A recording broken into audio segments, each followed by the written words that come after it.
क्या middle east में 30 minute बाद फिर सबसे बड़ा विध्वंस मचने वाला है? क्योंकि जिस वक्त मैं ये खबर आपको बता रही हूं उसके ठीक आधे घंटे बाद डोनाल्ड ट्रंप की डेडलाइन पूरी होने वाली है।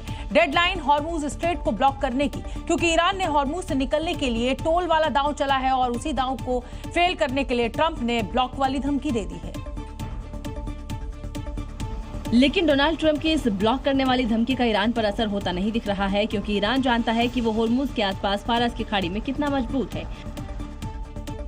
इस्लामाबाद में 21 घंटे की पीस टॉक फेल होने के बाद ट्रंप ने कहा कि ईरान ने हॉर्मुज खोला तो लेकिन एक चाल के साथ। इसलिए अब अमेरिका नाकाबंदी कर हॉर्मुज से निकलने वाले या जाने वाले किसी भी देश के जहाज को रोक देंगे। ट्रंप की नाकाबंदी वाली डेडलाइन 30 मिनट बाद खत्म होगी, लेकिन उससे पहले ईरानी संसद के उपाध्यक्ष हामिद रेजा हाजी बाबाई ने हॉर्मुज को ईरान का परमाणु बम बताया है। यानी जहाज की नाकाबंदी हुई तो ईरान चुप नहीं बैठेगा और इसका सीधा असर दुनिया की सबसे जरूरी एनर्जी लाइफलाइन पर पड़ेगा, क्योंकि यहाँ से दुनिया का 20% तेल और गैस होकर गुजरता है।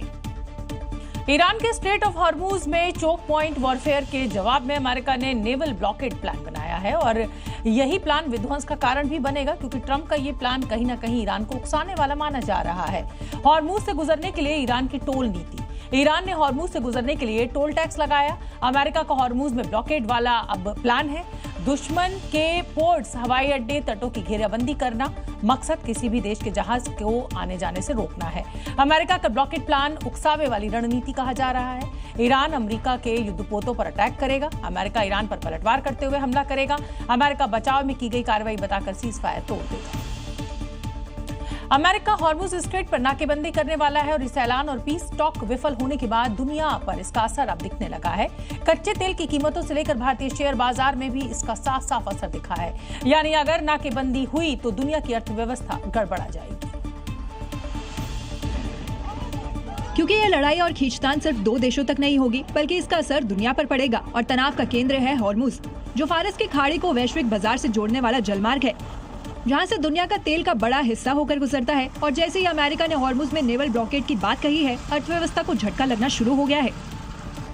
असर सबसे पहले तेल की कीमतों पर पड़ा। यूरोपीय गैस वायदा कीमतों में करीब 18% का जबरदस्त उछाल दर्ज किया गया है, तो ब्रेंट क्रूड ऑयल 7% बढ़कर $103 प्रति बैरल हो गया है। वहीं WTI क्रूड की कीमत $104 प्रति बैरल पहुंच गई। शुरुआती घंटे में भारतीय शेयर बाजार में निवेशकों के करीब 4 लाख करोड़ रुपए डूब गए। तो वहीं भारतीय रुपया अमेरिकी डॉलर के मुकाबले 49 पैसे की बड़ी गिरावट के साथ 93.32 के रिकॉर्ड निचले स्तर पर आ गया है। यह असर तो उस वक्त है जब नाकेबंदी की सिर्फ बात कही गई है, लेकिन अगर ये नाकेबंदी हो गई तो इसका सीधा असर हर देश, हर परिवार और हर शख्स पर पड़ेगा और ना चाहते हुए भी पूरी दुनिया की अर्थव्यवस्था इस जंग की भेंट चढ़ जाएगी।